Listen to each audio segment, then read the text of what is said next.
ಯಾವಾಗ ಯಾವ ರೂಪದಲ್ಲಿ ನಿಮ್ಮ ಶತ್ರು ನಿಮ್ಮ ಮುಂದೆ ಬರ್ತಾರೋ ಗೊತ್ತಿಲ್ಲ. ನಾನು ನುಡಿತಾ ಇರೋದು ನುಡಿಯಲ್ಲ, ಆದಿಶಕ್ತಿಯ ಆಲಕ್ಕಿ ನುಡಿ.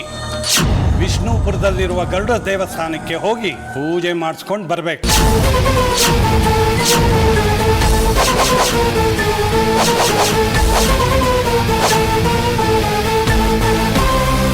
ಅಮ್ಮ, ನಂಗೇನೋ ಡೌಟು. ಯಾರ ಮೇಲೆ? ಅಮೃತ ಅವ್ರ ಮೇಲೆ.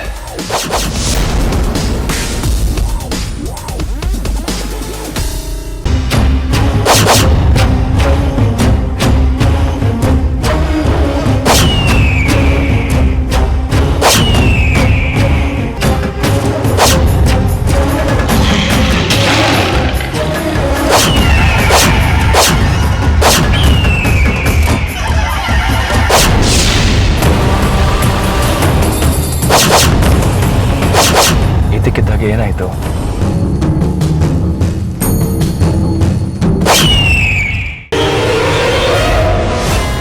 ಅಮೃತ ಅವರೇ,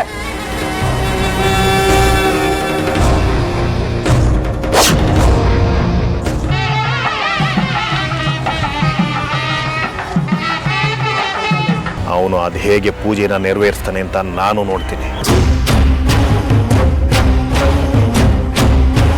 ಏನಾಗ್ತಾ ಇದೆ? ಬಾಗಿಲು ತೆಗೋಕೆ ಆಗ್ತಾ ಇಲ್ಲ. ನಾನು ವಿಷ್ಣುಪುರಕ್ಕೆ ಹೋಗ್ಲೇಬೇಕಾಗತ್ತೆ.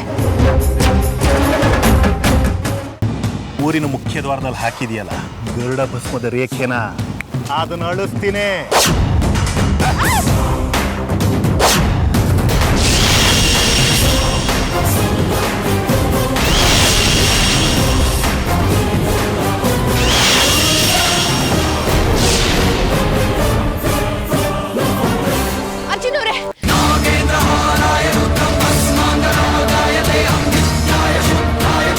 ಅಮೃತ ಅವರೇ, ಬನ್ರಿ.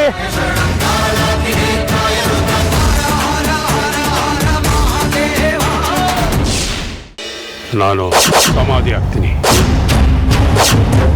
ಆ ಸಮಾಧಿಯ ಸ್ಥಿತಿಯಲ್ಲಿ ಗರುಡ ಧ್ಯಾನ ಮಾಡ್ತೀನಿ. ನನ್ನ ಕೂಗವನಿಗೆ ಕೇಳಿ ಇದಕ್ಕೆಲ್ಲ ಮೂಲ ಕಾರಣ ಯಾರು ಅಂತ ಅವನೇ ಹೇಳ್ತಾನೆ. ಆ ಊರಿನ ಹೆಬ್ಬಾಗ್ಲ ಹತ್ರ ಯಾರು ಇರೋದಿಲ್ಲ. ತಪ್ಪಿಸ್ಕೊಳ್ಳೋದಕ್ಕೆ ಇದೇ ಸರಿಯಾದ ಸಮಯ. ನನಗೂ ಯಾಕೋ ಹೋಗ್ಬೇಕು ಅಂತ ಅನಿಸ್ತಾ ಇದೆ.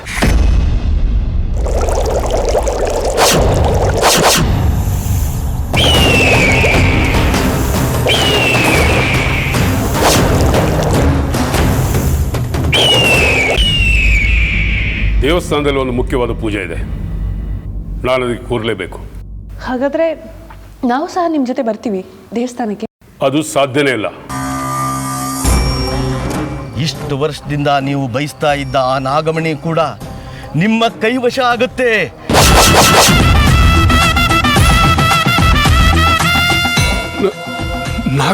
ನಾಗಮಣಿನ?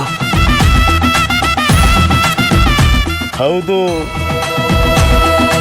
ಹೊರಗಡೆ ಹೋಗ್ತಾ ಇದ್ದೀರಿ, ಯಾವ ಗಳಿಗೆ ಹೇಗೆ ಅಂತ ಹೇಳೋಕೆ ಬರೋದಿಲ್ಲ. ಇದನ್ನ ಯಾವಾಗಲೂ ತಮ್ಮ ಹತ್ರ ಇಟ್ಕೊಳ್ಳಿ. ನಮಗೆ ಇದು ಮನೆಯವ್ರಿಗೆ ಮಾತ್ರ.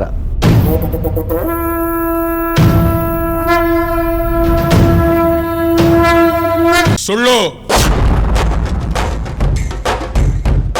ಪದೇ ಪದೇ ಹೇಳಿ, ಸುಳ್ಳು ಹೇಳಿ ನನ್ನ ತಾಳ್ಮೆ ಪರೀಕ್ಷೆ ಮಾಡಬೇಡ. ಹೇಳು, ನೀವಿಲ್ಲಿ ಯಾವ ಉದ್ದೇಶ ಇಟ್ಕೊಂಡು ಬಂದಿದ್ದೀರಾ? ನೋಡಿ, ನಮ್ಮ ಮನೆಗೆ ನಾಗಶಾಪ ಇದೆ.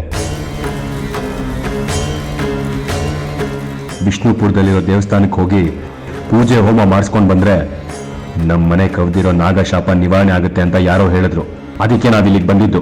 ನೀವು ನಂಬಿದ್ರು ನಂಬದೇ ಇದ್ರು ಇದೇ ಸತ್ಯ. ನೀವು ನಮ್ಮ ಗರುಡ ದೇವಸ್ಥಾನನ ಅಪವಿತ್ರ ಮಾಡಕ್ ಬಂದಿದ್ದೀರಿ. ನಮ್ಮ ಹೋಮನ ನಿಲ್ಸಕ್ ಬಂದಿದ್ದೀರಿ. ಇಲ್ಲ ಇಲ್ಲ ಇಲ್ಲ. ನಾನು ರೂಪದಲ್ಲಿ ಮಾತ್ರ ಮನುಷ್ಯ, ಗುಣದಲ್ಲಿ ಪಕ್ಕಾ ರಾಕ್ಷಸ. ನನ್ನ ಕ್ರೂರತನದ ರುಚಿ ನೋಡಕ್ ಮುಂಚೆ ಸತ್ಯ ಹೇಳು. ಹಾಳಾಗೋಗ್ಲಿ, ನನ್ನ ಅಮೃತವ್ರಲ್ಲಿ.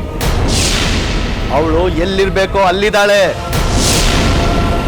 ಅಮೃತ ಅವ್ರಿಗೇನಾದ್ರೂ ಆದ್ರೆ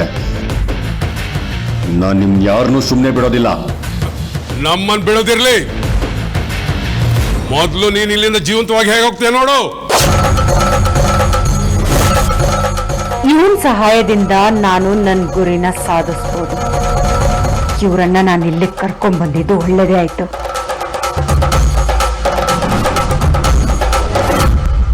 ಅಣ್ಣ, ನಾನು ಕ್ಷಮಿಸ್ಬೇಡು.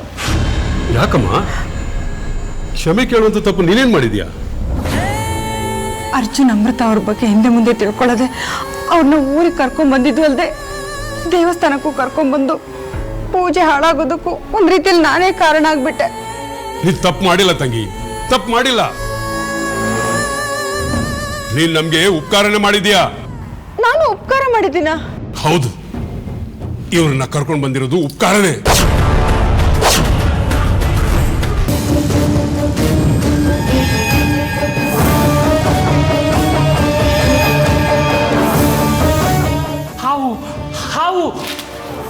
ಹಾವು? ಎಲ್ಲ ಹಾವು? ಮೊದಲು ಇಲ್ಲಿಂದ ಹೊರಟೋಗೋಣ ಬನ್ನಿ. ಮೊದಲು ನೀನು ಯಾರು ಅನ್ನೋದು ಹೇಳು. ನಿನ್ನ ಬಂದ್ಸೆ ಹೇಗೆ ನಿಜ ರೂಪಕ್ಕೆ ತರಿಸ್ಬೇಕು ಅನ್ನೋದು ನಂಗೆ ಚೆನ್ನಾಗಿ ಗೊತ್ತು.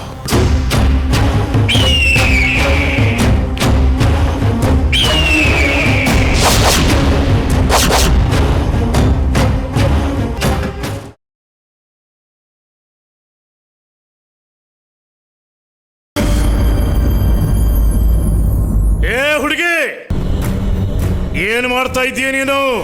ನಿನ್ನ ಯಂತ್ರ ಮಂತ್ರ ತಂತ್ರ ನನ್ನ ಹತ್ರ ನಡೆಯೋದಿಲ್ಲ. ನಿನ್ನ ಸಾವು ನನ್ನ ಕೈನಲ್ಲಿ ಅಂತ ಆಗ್ಲೇ ನಿರ್ಧಾರ ಆಗಿದೆ. ಇವತ್ತು ನಿನ್ನ ಮುಗಿಸ್ಬಿಡ್ತೀನಿ.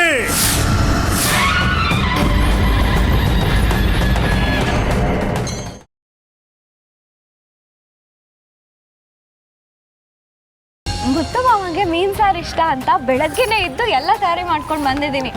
ಅವ್ರಿಗೆ ಮನೇಲಿ ಊಟ ಕೊಟ್ಟಿದ್ದೀನಿ, ಆದ್ರೆ ಅವ್ರು ಕೆಲಸ ಮಾಡೋ ಜಾಗಕ್ಕೆ ಊಟ ತಗೊಂಡು ಹೋಗಿ ತುಂಬಾ ದಿನ ಆಗಿತ್ತು.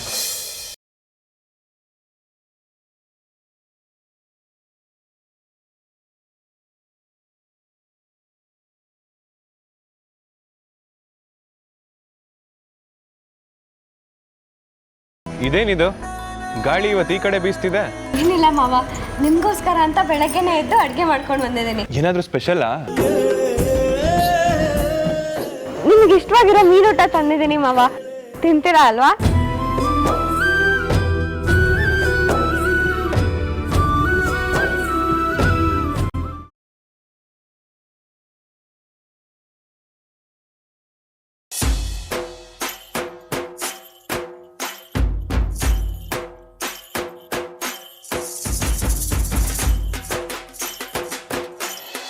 यो देवानां पुरोहितः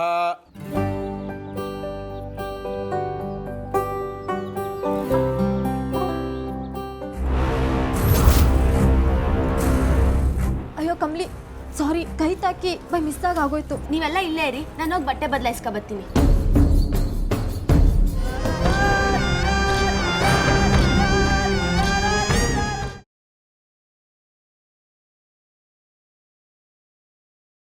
ಒಂದು ತಿಂಗಳು ನನ್ನ ಜೊತೆ ಇರ್ಬೇಕಾ? S, of course. ಅಷ್ಟು ಮಾತ್ರ ಅಲ್ಲ, ಆ ನಿಮ್ಮ ಅಫೇರ್ ಜೊತೆ ನೀವಿರೋ ಹಾಗಿಲ್ಲ.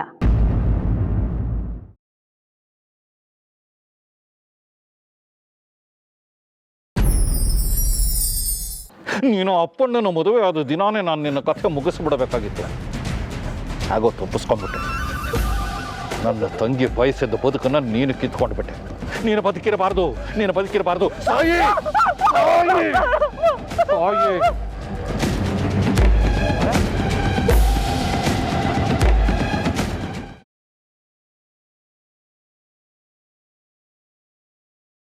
ಚಿಕ್ಕಪ್ಪ, ಏನಪ್ಪ ಅದೇ ಫಾರಿನ್ ಟ್ರಿಪ್ಪು?